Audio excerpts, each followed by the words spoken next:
आज चंडीगढ़ के अंदर प्रेस क्लब में फोर्टिस हॉस्पिटल के डॉक्टर रोहित डडवाल जो कि यूरोलॉजी विभाग के स्पेशलिस्ट हैं सर्जरी के, जहां पे एक प्रेस कॉन्फ्रेंस करी गई है जिसमें इन्होंने जो मेल्स के अंदर जो प्रॉब्लम होती हैं, जहाँ इन्होंने एक अभी रोबोटिक सर्जरी करी है, रेयर सर्जरी, उसके बारे में हमें बताएंगे। Thank you so much for having me here. मुझे बुलाने के लिए बहुत बहुत धन्यवाद। आज हमने चंडीगढ़ में एक प्रेस कॉन्फ्रेंस करके हमारे रिसेंटली जो 2-3 सर्जरी की थी उसके बारे में डिस्कस किया है। उसके बारे में मैं बताना चाहूँगा, और उसके अलावा हमने रोबोटिक सर्जरी क्या है, क्या इसके बेनिफिट है, क्यों ये इतनी ज़्यादा पॉपुलर हो रही है रिसेंट टाइम्स में, हर जगह पे आप सुनते होंगे रोबोटिक, तो इसके बारे में हमने डिटेल में डिस्कस किया है। तो मैंने पहले बताया था कि एक फ़र्स्ट केस था मेरा, वो जो कि 35 साल की लेडी थी जिसको एक बार लेफ़्ट साइड में पेन हुआ। फॉर्चुनेटली उसने उसको इग्नोर नहीं किया और अल्ट्रासाउंड कराया अपना, तो उसमें उसको 4x5 सेंटीमीटर का एक ट्यूमर मिला उनकी किडनी में, लोअर किडनी में। आमतौर पे हम ऐसा करते थे पहले, ज़्यादा पहले नहीं, अभी रिसेंटली 4-5 साल पहले ऐसा किया जाता था कि इतने से ट्यूमर के लिए पूरी किडनी को निकाल दिया जाता था। बट हमने फिर ये देखा कि अगर यंग एज में या फिर ओल्ड एज में भी किडनी को निकाल दिया जाए, दूसरी एक किडनी को छोड़ा जाए, तो आगे आने वाले टाइम में अगर पेशेंट को शुगर हो जाए, हाइपरटेंशन से किडनी ख़राब हो जाए, या स्टोन बन जाए, या फिर ट्यूमर ही हो जाए उस साइड, तो पेशेंट की लाइफ बहुत दयनीय हो जाती है, क्योंकि एक किडनी बची है और वो भी ख़राब हो गई तो वो डायलिसिस पे चले जाते थे या फिर ट्रांसप्लांट की बारी आ जाती थी। हाँ, एक किडनी से काम चल जाता है, बट अगर एक किडनी जो बची है वो भी ख़राब हो जाए तो वो फिर लाइफ काफ़ी डिफ़िकल्ट हो जाती है उससे। तो हमारा उद्देश्य, हमारा मेन मोटिव ये होता है कि to save the organ as much as possible, kidney को जितना हो सके उतना बचाया जा सके। हमने इसके ऐसे बच जाती है, अगर कुछ पार्ट जी बचा करें तो ऐसे किडनी वर्किंग में रहती है क्या? जी बिल्कुल बचा के दी है आपके ये इसी के बारे में डिस्कस किया है। उसका 4x5 सेंटीमीटर का मास था लोअर पोल में। अच्छा। तो हमने रोबोटिकली उसको किया। रोबोटिकली पार्शियल नेफ्रेक्टमी बोलते हैं इसको। Robotic partial nephrectomy gold standard है। गोल्ड स्टैंडर्ड मतलब कि ओपन सर्जरी और लेप्रोस्कोपी से अगर उसको कंपेयर किया जाए तो उसके रिजल्ट्स बेस्ट है। ट्यूमर के रहने के चांसेस, पेशेंट की रिकवरी, पेशेंट का इंट्राऑपरेटिव कॉम्प्लिकेशंस, पेशेंट का early ambulation, early resumption of duties, सब कुछ पॉजिटिव आता है रोबोटिक सर्जरी में। आफ्टर 1 मंथ, 1 महीना हो चुका है, उनके हिस्टोपैथोलॉजी में पूरी तरह से ट्यूमर रिमूवल आया था। उनकी बायोप्सी जो रिपोर्ट आई थी सर्जरी के बाद, उसमें ये दिखाया कि पूरी तरह से ट्यूमर को रिमूव कर दिया गया है। And now she is totally tumour free, मतलब कि उनका she is leading a normal life. जिनकी किडनी में जाई थी प्रॉब्लम, जी, जिनकी किडनी में 35 साल की लेडी थी, उनका 80% से ज़्यादा हमने किडनी को सेव। वो मंडी के रहने वाले थे, मंडी हिमाचल प्रदेश के थे। तो उनका more than 80% of the diseased kidney को हमने बचाया, और she is having a normal life. अब आगे उनको कोई प्रॉब्लम नहीं है किसी भी तरह की, she is totally fine now. Fortis में करी थी जी, फोर्टिस में की गई थी रोबोट द्वारा। डॉक्टर साहब, अभी हाल ही में आपकी जो पटियाला से एक पेशेंट आए हैं, अभी आए थे आपके पास, 72 ईयर ओल्ड बुजुर्ग थे जिनको यूरिनरी से कोई रिलेटेड कोई प्रॉब्लम हुई थी, अभी जिसकी रोबोटिक सर्जरी से आपने उसको अभी बिल्कुल तंदुरुस्त किया है, उनके बारे में बताइए आप। ये 72 वर्षीय मेल हमारे पास आए थे with lower urine tract symptoms, बार बार पेशाब जाना, रात को बार बार उठना, पेशाब में जलन होना और पेशाब करते हुए दर्द होना।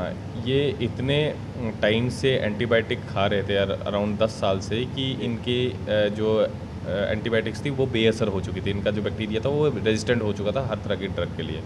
पहले ये 6 बार ऑपरेट हो चुके थे, इंक्लूडिंग PGI।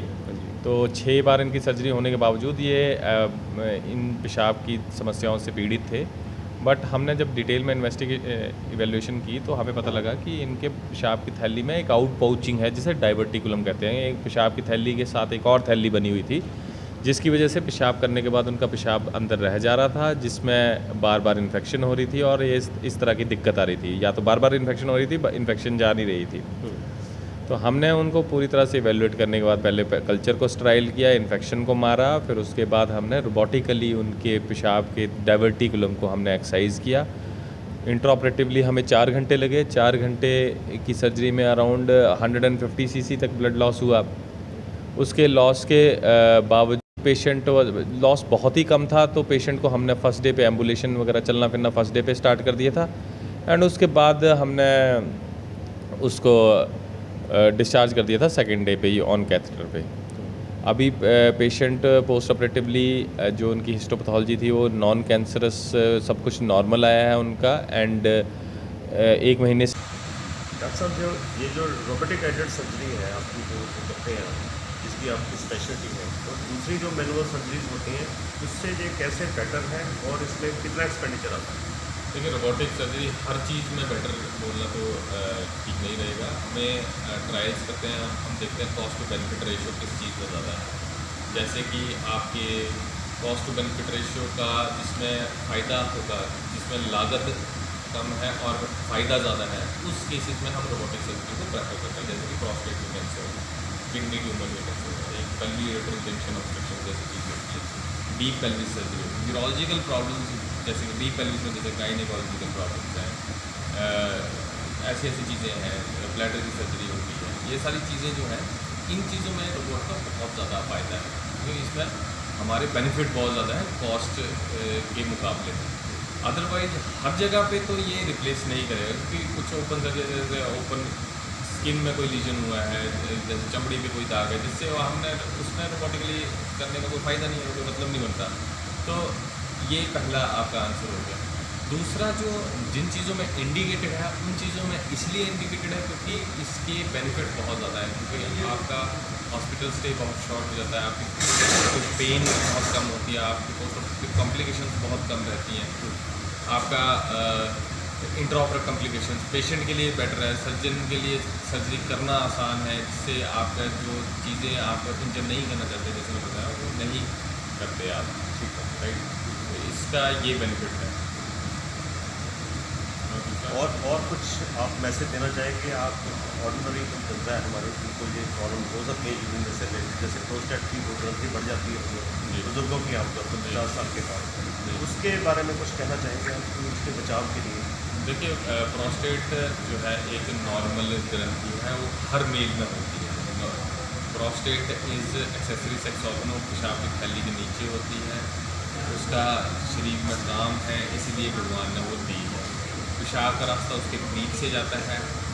जो प्रोस्टेट है वो उम्र के साथ बढ़ती है, वो हमेशा बढ़ेगी, वो सबकी बढ़नी है। जैसे उम्र के साथ बाल सफ़ेद होते हैं, नज़र कमज़ोर होती है, मैं हर बार बताता हूँ, उसी तरह से प्रोस्टेट बढ़ती है। शरीर में एक ही चीज़ है जो बढ़ती है, तो this is side effect of being male. सबको प्रोस्टेट बढ़ेगी, बट सब में सिम्टम्स नहीं आएंगे। तो प्रोस्टेट बाहर को भी बढ़ती है, अगर अंदर को बढ़ेगी, पेशाब का रास्ता अंदर से आता है, तो उसको दबा देगी और उसको सिम्टम्स आना शुरू यूरिन आने में प्रॉब्लम हो जाती है। यूरिन आने में बार बार पेशाब आना, पेशाब की धार में कमजोर होना, करने के बाद खून करके टपकना, रुक रुक के पेशाब आना, रात को बार बार उठना पड़ना, और